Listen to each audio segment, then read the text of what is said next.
ವಿಶೇಷವಾಗಿ ನಾನು ಈಗಾಗಲೇ ಹೇಳಿದಾಗೆ ನೀಮಾಸ್ತ್ರ, ಭೀಮಾಸ್ತ್ರ ಅಥವಾ ಇತರೆ ಕೃಷಿ ಪರಿಕರಗಳು ಬೇಕು ಅಂತ ಹೇಳಿದೆ.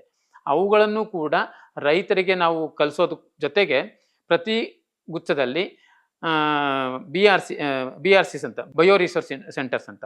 ಈ ಬಯೋ ಇನ್ಪುಟ್ ರಿಸೋರ್ಸ್ ಸೆಂಟರ್ಸ್ ಮುಖಾಂತರ ರೈತರಿಗೆ ಬೇಕಾದಂಥ ಕೃಷಿ ಪರಿಕರಗಳನ್ನು ಉತ್ಪಾದನೆ ಮಾಡಿ ಪ್ರಾರಂಭಿಕ ಹಂತದಲ್ಲಿ ಅವರು ಆ BRCs ಮುಖಾಂತರ ಈ ಒಂದು ಕೃಷಿ ಪರಿಕರವನ್ನು ಪಡ್ಕೊಳ್ಬೋದಾಗಿರ್ತದೆ.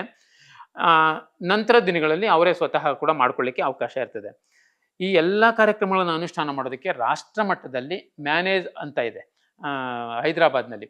ಆ ಒಂದು ಸಂಸ್ಥೆಯನ್ನ ತರಬೇತಿಯ ಜ್ಞಾನ ಪಾಲುದಾರರಾಗಿ ಕೇಂದ್ರ ಸರ್ಕಾರ ನೇಮಕ ಮಾಡಿರ್ತದೆ.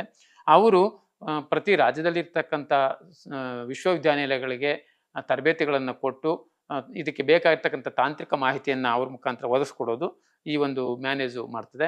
ಹಾಗೆಯೇ ಪ್ರತಿ ರಾಜ್ಯದಲ್ಲೂ ಕೂಡ ಒಂದು ನೋಡಲ್ ಏಜೆನ್ಸಿ ಅಂತ ಹೇಳಿದ್ರೆ CONF centre for organic farming ಅಂತೇಳಿ ಧಾರವಾಡ ವಿಶ್ವವಿದ್ಯಾನಿಲಯವನ್ನು ಇದನ್ನ ರಾಷ್ಟ್ರ ಮಟ್ಟದಲ್ಲಿ ಗುರುತಿಸಿ ಈ ಒಂದು ನಾಲೆಜ್ ಪಾರ್ಟ್ನರ್ ಆಗಿ ನಮ್ಮ ಇಲಾಖೆಯೊಂದಿಗೆ ಕೈ ಜೋಡಿಸಿ ಕೆಲಸ ಮಾಡ್ತಾ ಇದೆ. ಈ ಎಷ್ಟೆಲ್ಲ ಕಾರ್ಯಕ್ರಮಗಳನ್ನು ಅನುಷ್ಠಾನ ಮಾಡೋದು ಬಹಳ ಮುಖ್ಯ. ಇಲ್ಲಿ ಏನಪ್ಪ ರೈತರಿಗೆ ಏನು ಇದರಿಂದ ಲಾಭ ಅಂತಂದ್ರೆ, ಮೊದಲನೇದಾಗಿ ನಾನು ಈಗಾಗಲೇ ಹೇಳಿದಾಗೆ ಸಂಪನ್ಮೂಲಗಳನ್ನು ಸದ್ಬಳಕೆ ಮಾಡಿಕೊಂಡು ಸ್ಥಳೀಯವಾಗಿ ಲಭ್ಯ ಇರತಕ್ಕಂಥ ಸಂಪನ್ಮೂಲಗಳನ್ನು ಸಮರ್ಪಕವಾಗಿ ಬಳಕೆ ಮಾಡಿಕೊಂಡು ಒಂದು ನಮ್ಮ ಭೂಮಿಯ ಮೇಲೆ ಬೀಳ್ತಕ್ಕಂಥ ಒತ್ತಡವನ್ನು ಕಡಿಮೆ ಮಾಡ್ಬೋದು. ಸಾಂಪ್ರದಾಯಿಕ ಪದ್ಧತಿಗಳನ್ನು ಮತ್ತೊಮ್ಮೆ ನಾವು ಮುನ್ನೆಲೆಗೆ ತರ್ಬೋದು ಮತ್ತು ಮಣ್ಣಿನ ಮೇಲೆ ಆಗ್ತಕ್ಕಂಥ ಕೆಟ್ಟ ದುಷ್ಪರಿಣಾಮಗಳನ್ನು ತಡೆಗಟ್ಬೋದು.